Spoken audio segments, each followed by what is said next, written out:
Bonjour à tous, c'est Sandy de la chaîne Une lectrice compulsive. Aujourd'hui, je vous retrouve pour la troisième fois pour faire mon bilan de la Comic-Con d'Ottawa. Donc oui, c'est la troisième fois que je vous parle de cet événement-là depuis la création de ma chaîne. Et c'est un plaisir à chaque fois. Maintenant, c'est rendu la 14e édition. Moi, je crois que j'ai commencé à y aller autour de 2013 et je n'ai pas manqué beaucoup d'éditions depuis que ça a commencé parce que à chaque fois, il y a au moins un invité qui m'intéresse. Donc, comme d'habitude, il y a beaucoup de stock à couvrir. Je vais vous présenter les trois invités que j'ai eu la chance de rencontrer et aussi quelques petits achats, mais cette année, j'ai été assez raisonnable. Parce qu'effectivement, les photo-op et les autographes coûtent déjà très cher. Donc, voilà. Je préfère quand même garder mon argent pour ça parce que souvent, c'est du monde qu'on retrouvera. Peut-être que j'aurai jamais la chance de revoir. Donc, voilà.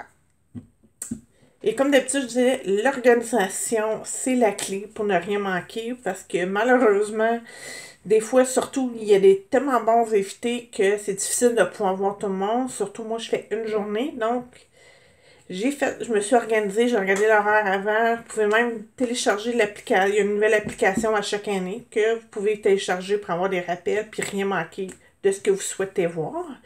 Donc, la première invitée, vous l'avez vu en photo de couverture. C'était immanquable pour moi de ne pas y aller. C'est la deuxième fois que je la rencontrais, mais dans le temps, elle faisait pas la voix de Sailor Pluto dans la version Sailor Crystal et aussi dans les deux derniers films. Le dernier film, Sailor Stars, je suis pas certaine s'il est encore sorti, mais ça doit être avec.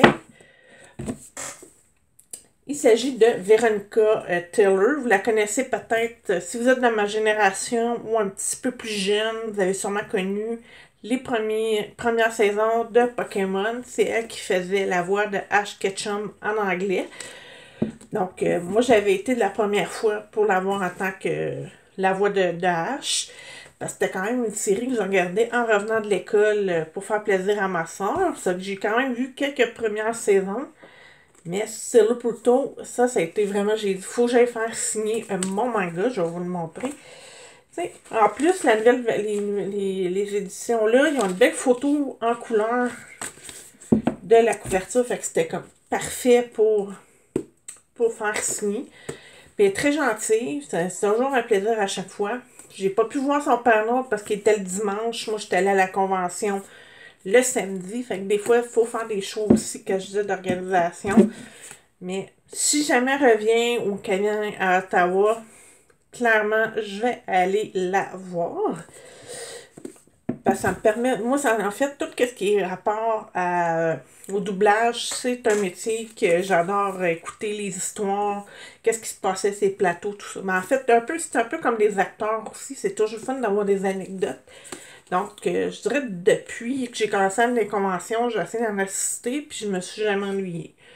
Donc, si jamais vous aimez beaucoup tout ce qui tourne autour d'animés, films, je vous conseille des fois, même si c'est pas un acteur qui vous plaît à 100%, peut-être d'aller jeter un coup d'œil puis juste vous amuser à écouter les anecdotes. Et bien, en parlant de Sailor Moon, je me suis acheté une bouteille de pastel et paillettes, de la compagnie Pastel et Paillettes. Ma soeur m'en avait acheté une pour Noël. Malheureusement, mon chat l'a cassé. Fait que quand je les ai vus, en fait, je crois que c'est la même compagnie parce que, oui, je vous confirme, c'est la même compagnie. Fait que je me suis dit, bon, j'étais triste d'avoir perdu. C'était Super Sailor Moon qui était sa couverture. Là, j'ai la première... Ouais, en fait, c'est la toute première version si on se fie à son badge. Mais, tu sais, le fait que c'est Sailor Moon, je suis tellement contente d'avoir de nouveau une bouteille d'eau. Fait que je vais vous mettre leur site web en barre d'informations parce que c'est pas juste des Sailor Moon. Puis, c'est le fun parce que c'est des choses utiles qu'on trouve pas nécessairement en magasin qui étaient faites en Chine, ces choses-là. Donc, tu sais, ça fait un souvenir de notre soit film Marvel, DC préféré ou un animé aussi parce qu'en fait, j'en ai vu de plusieurs, mais moi, comme je disais, je suis une grande fan de Sailor Moon, j'en ai profité. Fait que ça donne la chance d'avoir quelque chose qu'on trouve pas ailleurs. Moi, vraiment, tout ce qui est artistique, j'adore ça. Donc, je disais, première invitée que j'avais rencontrée, Veronica Taylor. Ma deuxième, celle-là, je l'attendais avec impatience. Si vous êtes comme moi, vous avez probablement grandi avec ce film-là. J'ai pu rencontrer Jodie Benson qui fait la voix de Ariel en anglais dans La Petite Sirène. Le film a été fait en 87. Je suis née un petit peu avant. Donc, c'était probablement un des premiers films. C'était avant Aladdin, avant le Roi Lion. J'ai pu rencontrer l'actrice qui faisait la voix de Belle en 2019. Là, maintenant, ben, j'ai pu rencontrer Ariel. Il me manque juste Jasmine. Fait que genre, en fait, le trio de princesses Disney. Il y a eu des nouvelles aussi, mais moi, vraiment, c'est plus celle que j'ai grandi. Comme je disais, Belle, Ariel et Jasmine. Bon, bien sûr, je dirais Aladdin, c'est le film que j'ai vu plus souvent, mais j'ai quand même une place spéciale pour Ariel. Et simplement parce que, effectivement, c'est sûr qu'en étant plus vieille, on voit le film d'une manière différente. Surtout quand elle dit je suis plus une enfant, j'ai 16 ans. Oui, ben, on sait qu'à 16 ans, t'es encore un enfant. Fait que on pense pas tout à fait de la même façon, mais j'ai beaucoup aimé la naïveté du personnage. Justement, on dirait qu'elle réalise pas que son père il avait peut-être raison quand il parlait du monde des humains. Et je vous dirais, quand j'étais petite, probablement Part of Your World, c'était ma chanson préférée. Maintenant, c'est Under the Sea. Parce que des fois, je me dis, Colin, Sébastien, il avait raison. J'aimerais ça faire un peu comme Mélodie, la fille d'Ariel dans le deuxième, puis de devenir une sirène, puis vivre dans l'océan pour quitter le monde des humains. Fait que, mais vraiment, c'est ça, j'ai beaucoup aimé. C'est un personnage, je pense que plusieurs filles vont se reconnaître dedans, même en grandissant des fois, tu sais, comme le fait qu'elle veut réaliser son rêve aussi, tu sais, elle voulait visiter le monde des humains, elle a fait ce qu'elle pouvait, même si elle n'a pas fait nécessairement le bon choix. Et ben, j'ai eu la chance d'aller à un panel, puis c'était celui de Jodie Benson. Je me suis dit, je le reverrai peut-être jamais dans ma vie. Je vais y aller. Et elle nous a réservé une très belle surprise à la fin. Elle a chanté Part of Your World, la chanson d'Ariel dans le film. Et c'est venu me chercher, mais à un point que je m'attendais pas du tout. Déjà, à la fin, quand j'ai revu le film, à la fin, c'est venu me chercher une petite coche. Mais là, quand elle l'a chanté en direct, c'est clair. Je me suis mis à broyer. Une chance, j'avais pas trop de mascara parce que c'était vraiment touchant. Probablement parce que ça m'a fait rappeler l'époque, justement un peu comme Ariel, qu'on réalisait pas comment que la vie était compliquée. Que dans le fond, on voulait juste, notre job c'était de jouer avec nos amis, puis peut-être aider un petit peu à faire le ménage dans notre chambre. C'était vraiment quand la vie était plus simple. Donc, vraiment, c'était le moment le plus fort, je dirais, c'était le panneau. Et ben, qui sait, peut-être que je croise les doigts. L'année prochaine ou l'année d'après, je vais pouvoir voir Jasmine pour compléter le trio. Et la dernière, ben, l'année passée, il y avait quand même, je pense, 6 acteurs de Smallville qui étaient venus. Et ben, cette année, il y avait 3 acteurs de Flash. Celui qui fait Cisco, celui qui...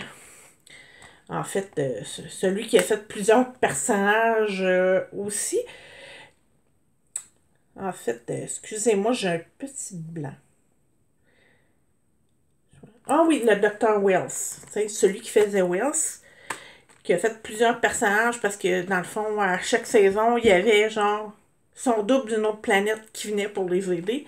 Et bien sûr, moi, j'étais allée rencontrer Daniel Panawaker qui fait justement Killer Frost ou,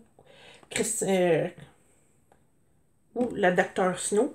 Moi, je l'aimais beaucoup pour justement Frost. Parce que dans le fond, elle jouait deux personnages différents quasiment presque toute la série. À partir de la saison 4, Frost commence à apparaître. Et là, ben moi, j'ai pris juste la 6 pour la faire signer parce que justement, ben c'est elle. Donc, elle était dessus. J'ai dit, je vais la faire signer. C'était le personnage qui m'intéressait le plus. S'il y en a, peut-être que vous êtes parmi les chanceux qui a pu prendre un trio. Peut-être un jour, mais là, j'ai vraiment pris 2 photos, gros max. Fait que j'ai choisi celui avec Daniel Panawaker et Jodie Benson pour garder les souvenirs. Puis déjà, 3 autographes. C'était pas mal la limite de mon budget. Donc, c'est un autre petit conseil aussi, peut-être, de se faire un budget avant la Comic-Con. Parce que ça monte, on s'en rend pas compte, mais ça monte extrêmement vite. Surtout si vous magasinez dans la salle des marchands. Cette année, dans le fond, à part mes autographes, la bouteille, il me restait. Il y en a une, en fait, j'ai craqué. Depuis, je dirais, de l'année passée, j'écoute beaucoup la musique de Blackpink. Et dernièrement, ben, je me suis procuré l'album solo de Jisoo. Fait que j'ai pris sa pop. Les quatre étaient là, mais moi j'ai pris celle aussi qui est peut-être je trouvais un petit peu plus jolie. Donc voilà. C'est qu'est-ce qui est fun, les pop, c'est pas juste des personnages de super-héros ou de séries. On a des chanteurs aussi. J'ai les trois des Backstreet Boys et maintenant, ben, j'en ai une de Blackpink. En plus, c'est ma préférée. Comme je disais, j'ai écouté son album solo. Malheureusement, il y a juste 2 chansons originales, puis les 2 autres, c'est des versions instrumentales de ces 2 chansons. J'espérais qu'il y en ait un petit peu plus. Donc, mais quand même, c'est une de mes préférées du groupe Blackpink. Donc, c'est tout pour moi pour cette année. Donc, je voulais juste vous annoncer aussi les prochaines dates de la Comic-Con sont sorties, excusez-moi, sont sorties. L'année prochaine, ça va être du 4 au 6 juillet 2025. Et cette année, ben, ça avait eu lieu, dans le fond, du 5 au 7. Donc, c'est à peu près le même week-end. C'est le week-end qui est après la fête du Canada, très souvent. Donc, si j'espère que je vous ai donné envie d'y aller. Moi, je vais attendre impatiemment la liste des invités. C'est souvent à Montréal que les têtes d'affiche viennent. Et il y en a déjà quelques-unes qui ont été annoncées aussi. Il y a quelques-unes qui ont été annoncées pour Ottawa, qui vont être vraiment comme mon prochain événement. Ma prochaine Comic-Con, ça va être à Ottawa au mois de septembre. J'espère que je vous ai donné envie d'y aller et n'oubliez pas d'appuyer un petit pouce pour ne rien manquer et vous abonner à ma chaîne. Merci!